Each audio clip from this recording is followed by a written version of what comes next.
দিদি, তুই কি কখনো ভাবিস আমাদের বাড়িটা আসলে কি? বাড়ি না নৌকা না ভেলা? আমি তো কখনো কখনো ঘুমের মধ্যে টের পাই বাড়িটা একটু একটু দুলছে। কি বলিস?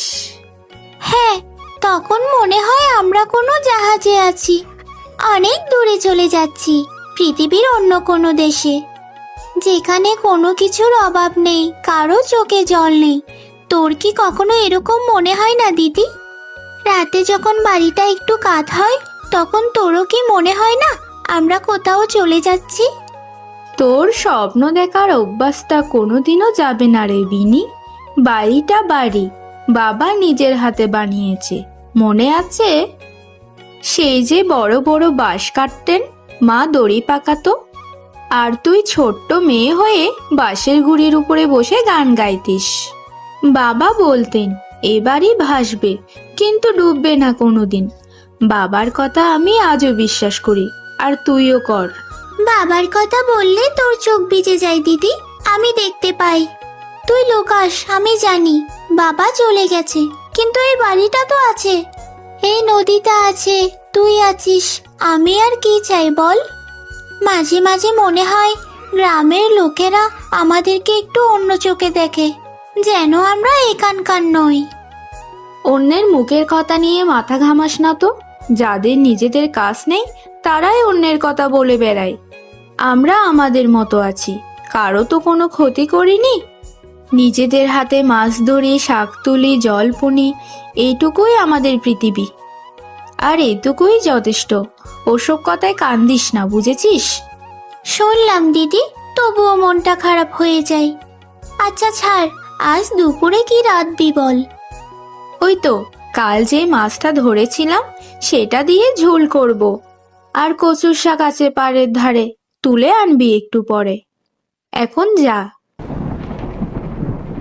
দিদি, ওই দেখ, মেঘগুলো কিরকম কালি হয়ে আছে, যেন আকাশে কেউ কালি ঢেলে দিয়েছে। এবার বর্ষা খুব বড় হবে মনে হয়, গত বছরের চেয়েও বেশি। নদীর জল কালকে থেকেই বাড়ছে, খেয়াল করেছিস? পাড়ের কাদায় যে দাগটা ছিল সেটা ডুবে গেছে ভোর থেকে। আমার তো একটু ভয় করছে রে দিদি। ভয় পেলে চলবে না বিনি, দড়িগুলো শক্ত করে বাঁধ। ওই কোণের গিঁটটা আলগা হয়ে গেছে, দেখছিস না? বাবা তো শিখিয়েছিলেন, একটা গিঁট ঢিলা মানে পুরো বাড়ির বিপদ। আয়, আমি ধরি, তুই টান দে, জোরে টান দিবি। দিদি, তুই এত শক্ত কি করে বল তো? তোর কি কখনো ভয় লাগে না? এই বাড়ি, এই নদী, এই ঝড়, সব তুই একা একা সামলাস। আমি তো তোকে কখনো কাঁদতে দেখিনি, মাও তো এত শক্ত ছিল না। তুই কোথা থেকে পাস বলতো এত জোর? আমি তো ভয় পেলে পায়ের তলার মাটি সরে যায়। আর আমাদের চারপাশে জলের তো অভাব নেই, তার চাইতে হাত চালা কাজ কর। মেঘ দেখে ভয় পেলে তো বর্ষায় টিকে থাকা যায় না। আর শোন, ভেতরে যত কাপড় আছে সব উপরের তাকে তুলে রাখ। গত বছর মেঝেতে রাখা চালের বস্তা ভিজে সব নষ্ট হয়ে গিয়েছিল, ভুলে গিয়েছিস? সেবার 3 দিন আমরা শুধু শুকনো মুড়ি খেয়ে কাটিয়েছিলাম, এবার যেন ওটা না হয়। হ্যাঁ দিদি, করছি, আমার সব মনে আছে। সেবার তো তুই আমাকে নিজের ভাগের মুড়িটাও দিয়ে দিয়েছিলি, আমি তো খেয়েও ফেলেছিলাম, পরে বুঝেছিলাম তুই না খেয়ে আছিস। সেদিন থেকে আমার এত রাগ হয় নিজের উপর। তবে একটা কথা বলি, আজ সন্ধ্যায় শেফালি বৌদিকে একবার ডাকবো। হ্যাঁ হ্যাঁ ডাক, তবে খালি হাতে যাস না। ওই শুকনো মাছগুলো থেকে কয়েকটা নিয়ে যাবি বৌদির জন্য। মানুষের কাছ থেকে নিতে হলে দিতেও শিখতে হয়। বিনিমা, এই নে, সকাল থেকে মেঘ দেখে মনটা কেমন অস্থির লাগছিল, ভাবলাম তোদের কাছে একটু আসি। খিচুড়ি বানিয়ে এনেছি, গরম গরম খা। কাল বাজারে গিয়ে শুনলাম চারিদিকে বন্যার সতর্কতা দিচ্ছে, উজানে নাকি খুব বৃষ্টি হচ্ছে। তোদের এই ভাসমান বাড়ির কথা ভেবে রাতে ঘুমোতে পারিনি রে মা। বৌদি, তুমি না এলে আমাদেরকে কে দেখবে বলো? পুরো গ্রামে তুমি একাই আমাদের খোঁজ রাখো, বাকিরা তো দূর থেকে তাকিয়ে থাকে, কেউ কাছেও আসে না, কথাও বলে না, শুধু তুমি আর দুলাল মাস্টার মশাই। এই দুজন ছাড়া আমাদের আর কে আছে বলো? তোর দিদি কিচ্ছু খায় না, সব তোকে খাওয়ায়। আমি দেখি বুঝি, ও নিজের শরীরটা একদম খেয়াল করে না। যাক সে কথা, একটা জরুরি কথা আছে বিনি, মন দিয়ে শোন। এসব কাউকে বলিস না মা। কি কথা বলো না বৌদি? গ্রামের মানুষ খারাপ নয় বুঝলি, তবে শ্যামল মণ্ডলের প্রভাব বেশি। সে যা বলে গ্রামের অনেকে তাই শোনে। কাল তাকে দেখলাম তোদের এই পাড়ার দিকে তাকিয়ে দাঁড়িয়ে রয়েছে। সাথে ওই মাপঝোঁক করার লোকটাও ছিল, ওই যে সদরের দিক থেকে আসে, হাতে ফিতে নিয়ে ঘোরে। কেন কেন? আমার মনে হয় এই জায়গাটা চায় বিনি। তোদের দিদিকে বল সাবধানে থাকতে। শ্যামল মণ্ডল চাইলে পুরো গ্রামকে নিজের পকেটে রাখতে পারে, এটা ভুলে যাস না। দিদিকে বললে দিদি তো বলবে আমরা কারো ক্ষতি করিনি, তাই ভয় পাওয়ার কিছু নেই। কিন্তু বৌদি, আমি জানি ভয় পাওয়ার আছে, যার টাকা আছে তার জোর আছে। আমাদের কি আছে বলো তো? একটা ভাসমান বাড়ি আর দুটো খালি হাত। বৌদি, তুমিই বলো না, শ্যামল মণ্ডল কি আমাদেরকে উচ্ছেদ করতে পারবে? পারবে কিনা জানি না মা, তবে চেষ্টা সে করছে তা বুঝতে পারছি। তুই দিদিকে বল দুলাল মাস্টারমশাইয়ের সাথে একবার দেখা করতে। উনি বুদ্ধিমান মানুষ, কিছু একটা উপায় বের করবেন। আর হ্যাঁ, ওই দড়িটা নিয়ে যা, আমি এনেছি। মোটা দড়ি, বেশ শক্ত, বর্ষায় খুব কাজে লাগবে। মাস্টার মশাই, আপনি তো গ্রামের সবচেয়ে বুদ্ধিমান মানুষ। আপনাকে একটা কথা বলি, নদীর পাড়ের ওই জায়গাটা দেখেছেন যেখানে দুই বোন ওদের বাঁশের ঘর বানিয়ে বসে আছে? ওখানে আমি একটা মাছের ঘেরি করতে চাই। জায়গাটা দারুণ, নদীর মোড়ে পড়েছে, জল ঢোকার পথ আছে, লাখ লাখ টাকা আসবে বছরে। শ্যামল, ওই দুই মেয়ে ওখানে থাকে তাদের বাবার আমল থেকে। সুধীর দাস, মনে আছে তোমার? সে নিজের হাতে ওই ঘর বানিয়েছিল। ওদের তুমি কোথায় পাঠাবে? রাস্তায়? একটু মানবিক হও শ্যামল। মাস্টার মশাই, আপনি বড্ড সেকেলে কথা বলেন। এটা ব্যবসা, এখানে আবেগ চলে না। আর ওই জায়গা তো সরকারি, তাই না? ওরা তো দখল করে বসে আছে। আমি তো জোর করছি না, আইনের কথা বলছি। সরকারি জমিতে কেউ ঘর বানাতে পারে না, এটা তো আপনি পড়ান স্কুলে। আমি কি ভুল বলছি? সব জায়গায় নিয়মের কথা বলো না শ্যামল। তোমার বাড়ির পেছনে যে পুকুরটা আছে সেটাও তো সরকারের ছিল এক সময়, ভুলে গেছো? তোমার বাবা সেটা দখল করে পুকুর কেটেছে। কোনো কাগজ ছিল না, তখন কেউ কিছু বলেনি, কারণ তোমার বাবার জোর ছিল। অন্যায় করো না। মাস্টার মশাই, আপনি আমার বাবাকে টানবেন না। হ্যাঁ, সেটা অন্য সময়ের কথা, আমি বর্তমানের কথা বলছি। অন্যায় কোনো সময়ের না শ্যামল, অন্যায় সব সময় অন্যায়। পার্বতী, তুমি তো ওই দুই বোনের বাড়ি যাতায়াত করো, তুমি বলো সরকারি জমিতে ঘর বানানো কি ঠিক? কাল ব্লক অফিসে গিয়ে খোঁজ নিয়ে এসেছি, এই জায়গাটা নদীর ধারের সরকারি খাস জমি। ওরা কোনো কাগজপত্র দেখাতে পারবে না। শ্যামল দাদা, তুমি এত বড় জমিদার, তোমার আরো কত জায়গা আছে। ওই দুটো মেয়ের ছোট্ট এক টুকরো জায়গায় তোমার এত নজর কেন? ওদের বাবা এই গ্রামে 30 বছর ছিলেন, তখন কেউ কিছু বলেনি। এখন সুধীর দাস নেই, দুটো মেয়ে রয়ে গেছে, তাই তোমরা সাহস পাচ্ছ, এটা কি ঠিক? পার্বতী, তুমি আবেগ দিয়ে ভাবো, আমি বাস্তব দিয়ে ভাবি। কাগজে যার নাম আছে জমিদার, এটা আমার কথা নয়, এটা আইনের কথা। তুমি ওই দুই বোনকে বলো ভালোই ভালোই চলে যাক, নইলে আমি থানায় যাব, তখন আর কেউ কিছু করতে পারবে না। কিন্তু হ্যাঁ, আমি ওদের ক্ষতি করতে চাই না, কিন্তু আমার অধিকার আমি ছাড়বো না। তোমার অধিকার? ওই জায়গা তো তোমারও না শ্যামল দাদা, সরকারের জমি তো সবার। তুমি মাছের ঘড়ি করাতে যাও, সেটাও তো দখল। তফাৎটা কোথায়? তফাৎ শুধু এটাই যে তোমার টাকা আছে, ওদের নেই। পার্বতী, তুমি আমাকে শেখাবে না। হ্যাঁ, আমি জানি কি করতে হবে। জানো তো করো, কিন্তু পরে যখন ফল আসবে তখন কাঁদিও না। মাস্টার মশাই, গ্রামে কি হচ্ছে আমি বুঝতে পারছি। চায়ের দোকানে, হাটে ঘাটে সবাই যে আমাদের নিয়ে কথা বলছে। কেউ বলে আমরা দখলদার, আর কেউ বলে আমাদের দাঁড়ানো উচিত। আমরা কি সত্যি কোনো অন্যায় করেছি মাস্টার মশাই? তোমার বাবা সুধীর ছিল আমার ছাত্র, সে কখনো মিথ্যে বলতো না, কোনো অন্যায় করতো না।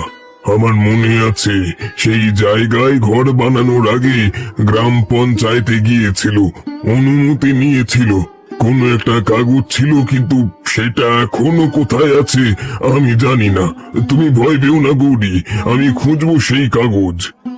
মাস্টার মশাই, কাগজ থাকুক বা না থাকুক, আমরা তো কোনো অন্যায় করিনি, এটা তো আমি জানি। কিন্তু গ্রামের মানুষ যখন আমাদের দিকে ঘৃণার চোখে তাকায়, তখন যে বুকটা ভেঙে যায়। বিনু ছোট, ও সহ্য করতে পারে না। কাল সারা রাতও ও কেঁদেছে। আমি কি করব বলুন তো মাস্টার মশাই? তুমি শুধু বিনিকে সামলাও, ওকে ভেঙে পড়তে দিও না। চেষ্টা করছি মাস্টার মশাই, কতদিন চেষ্টা করব জানি না, কিন্তু ছাড়বো না।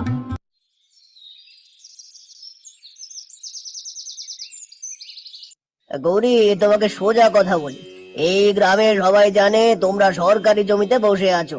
তোমার বাবা একটা ভাসমান ঘর বানিয়ে নদীর পাড়ে বসে গেছে কারো অনুমতি ছাড়া। এটা দখল, এটা অপরাধ। তুমি যত শান্ত মুখ করে থাকো, সত্যি বদলাবে না। তাই নাকি? তোমার কাছে কোনো কাগজপত্র আছে? দেখাও দেখি। না থাকলে চুপচাপ জায়গা ছাড়ো।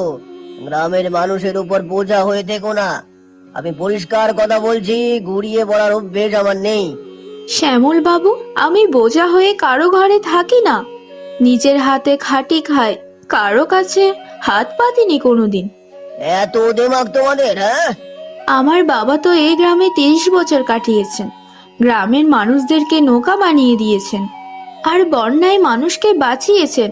আপনার বাড়ির সেই পুরনো নৌকাটা, সেটাও তো আমার বাবার হাতে বানানো, জানেন তো? আর সেই মানুষের মেয়েদের আপনি দখলদার বলছেন? এটা কি ন্যায্য? আচ্ছা, আমার বাবা বেঁচে থাকলে আপনি এই কথা বলতে পারতেন? তোমার বাবা বেঁচে নেই গৌরী। আবেগ দিয়ে জমির মালিকানা হয় না। কাগজ দেখাও, নইলে বেরিয়ে যাও। গ্রামের বৈঠকে সবাই সাক্ষী। আমি তোমাকে সময় দিচ্ছি 7 দিন। 7 দিনের মধ্যে যদি কোনো প্রমাণ দেখাতে না পারো, তাহলে আমি আইনি ব্যবস্থা নেব। আমি কারো হুমকিতে ভয় পাই না শ্যামল বাবু। আপনি আইনের কথা বলছেন তো? আইন তো দুজনের জন্যই। আমার বাবা সৎ মানুষ ছিলেন, আমি তার মেয়ে। সত্য আমাদের দিকে আছে। আপনি যা খুশি তাই করতে পারেন। দেখা যাবে গৌরী, 7 দিন মনে রেখো। দিদি, ঘরে জল ঢুকছে দেখ। ওই কোণের দড়িটা ছিঁড়ে গেছে, বাড়িটা কাঁপছে দিদি। আমার যে খুব ভয় করছে। আজকে বৈঠকের পর থেকে মনটা এত খারাপ, তার উপর ঝড়। মনে হচ্ছে সব কিছু শেষ হয়ে যাবে আজকে রাতে। একটু শান্ত হও বোন। আমাদের বাড়ি, আমাদের সব কিছু ভেসে যাবে। দিদি, আমরা কোথায় যাব যদি সত্যি আমাদের বাড়িটা ভেসে যায়? আমাদের তো আর কিছুই নেই বাড়িটা ছাড়া। চুপ কর বিনু, ভয় পেলে হাত পা অচল হয়ে যায়। ওঠ, আমাকে সাহায্য কর। ওই বাসটা ধর, ওদিকে খুঁটিতে বাঁধতে হবে। আর কাঁদিস না, কান্না দিয়ে তো ঝড় থামবে না। আমি আছি তো, ভয় কিসের? দিদি, তুই কি সত্যি বিশ্বাস করিস আমরা এখানে থাকতে পারবো? শ্যামল মণ্ডল, গ্রামের মানুষ, এই বন্যা, সবকিছুই তো আমাদের বিরুদ্ধে। কিচ্ছু হবে না, তুই দেখে নিস। কখনো কখনো মনে হয় বাবা ভীষণ ভুল করেছেন এই বাসমান বাড়িটা বানিয়ে। পাকা মাটিতে ঘর হলে অন্তত পায়ের নিচে জমিটা থাকতো। আমাদের এই টলমলে জীবনটা আর কতদিন চলবে দিদি? বাবা কোনো ভুল করেনি। বাবা জানে জল আমাদের শত্রু না, জল আমাদের বন্ধু। জলের সাথে লড়াই করে বাঁচা যায় না, জলের সাথে বেঁচে থাকতে শিখতে হয়। এই বাড়ি তাই ভাসমান। ধর এই দড়িটা, শক্ত করে ধরবি, ছাড়িস না কিন্তু। ধরছি দিদি। তুই যদি না থাকতিস আমি কি করতাম জানি না, সত্যি বলছি। আমি আছি, আর যতদিন আছি ততদিন তোর কিচ্ছু হতে দেব না। গৌরী, বিনি, শোন শোন, শ্যামলের ছেলে বাবলু নদীতে পড়ে গেছে রে, নৌকা উল্টে গেছে। কি বলছো? কি করে হলো? স্রোতের এত জোর, কেউ জলে নামতে পারছে না। বাবলুকে দেখা যাচ্ছে ওই ডান দিকে একটা গাছের গুঁড়ি ধরে আছে, কিন্তু কতক্ষণ ধরে থাকবে? হাত পিছলে গেলে ওকে কেউ বাঁচা। গ্রামের পুরুষরা পাড়ে দাঁড়িয়ে আছে, কেউ জলে নামছে না। স্রোত দেখে সবাই ভয় পাচ্ছে। বিনু, শুনেছিস? চল, আমাদেরকে যেতে হবে। দিদি, কোথায় যাবি? যে হারে ঝড় পড়ছে, স্রোত, তুই কি পাগল হয়ে গেছিস? একটা বাচ্চা নদীতে পড়ে মরে যাবে? চল, সময় নেই। ওই বাঁশের ভেলাটা খোল। আমি আগে ভাগে যাচ্ছি জলে, তুই ভেলা নিয়ে পেছন পেছন আয়। বৌদি, তুমি পারে থাকো, অন্ধকারে কিছুই দেখা যাচ্ছে না। আর যদি আমরা ফিরে না আসি তাহলে দুলাল মাস্টার মশাইকে বলবে আমাদের বাবার কাগজপত্র ওনার কাছেই আছে, ওই টিনের বাক্সে। এসব কি বলছিস গৌরী? তোরা ফিরে আসবি, অবশ্যই ফিরবি। যা, তিনি তোদের রক্ষা করুক। সাবধানে মা, সাবধানে। ওই গাছের গুড়িটার দিকে যা, বাবলু ওখানে আছে। দিদি, আমিও যাব তোর সাথে, তুই একা যাবি না। আয়, কিন্তু ভেলা চালিস না, ভেলা ধরে থাকবে, আমি সামনে যাচ্ছি। বাবলু, ও বেঁচে আছে? ও ঠিক আছে। হাই হাই গৌরী, তোমরা এই ঝড়ে এই স্রোতে আমার ছেলেকে বাঁচালে। আমি কি বলবো, আমি তো তোমাদের সাথে কেমন ব্যবহার করলাম, আর আমি কি মানুষ আছি? গৌরী, তুমি নিজের জীবন বাজি রেখে আমার ছেলেকে বাঁচালে। আমি যে তোমার সাথে কেমন ব্যবহার করেছি, গ্রামে যা ছড়িয়েছি, আমি লজ্জিত। ক্ষমা করো আমাকে, আমি অন্ধ ছিলাম, লোভে অন্ধ। শ্যামল কাকা, ছেলেকে নিয়ে যান, ও যে কাঁপছে, পরে কথা হবে। গৌরী, আমি তোমাদের বাবার সেই কাগজ খুঁজে পেয়েছি। তোমার বাবা সুধীর দাস গ্রাম পঞ্চায়েতের কাছ থেকে লিখিত অনুমতি নিয়েছিলেন নদীর পাড়ে ঘর বানানোর জন্য। সেই সময়ের প্রধানের সই আছে, শিল আছে। তোমরা কোনো দখলদার নও গৌরী। মাস্টার মশাই, আপনি জানেন না আপনি আমাকে আজ কি দিলেন। এটা তো শুধু একটা কাগজ না, এটা যে আমার বাবার সম্মান। আমি জানতাম বাবা কোনোদিনও অন্যায় করেনি, কিন্তু প্রমাণ ছাড়া কে বা বিশ্বাস করবে? তোমার বাবা গর্ব করত তোমাকে নিয়ে গৌরী। আজ সত্যি দেখলাম তুমি তোমার বাবার মেয়ে। এই কাগজটা নাও, এটা তোমার অধিকারের প্রমাণ, আর শ্যামলকে আমি নিজে দেখাবো। মাস্টার মশাই, আজ যদি বাবা বেঁচে থাকতেন, উনি কি বলতেন জানেন? উনি বলতেন, দেখলে গৌরী, সত্য কখনো হারে না।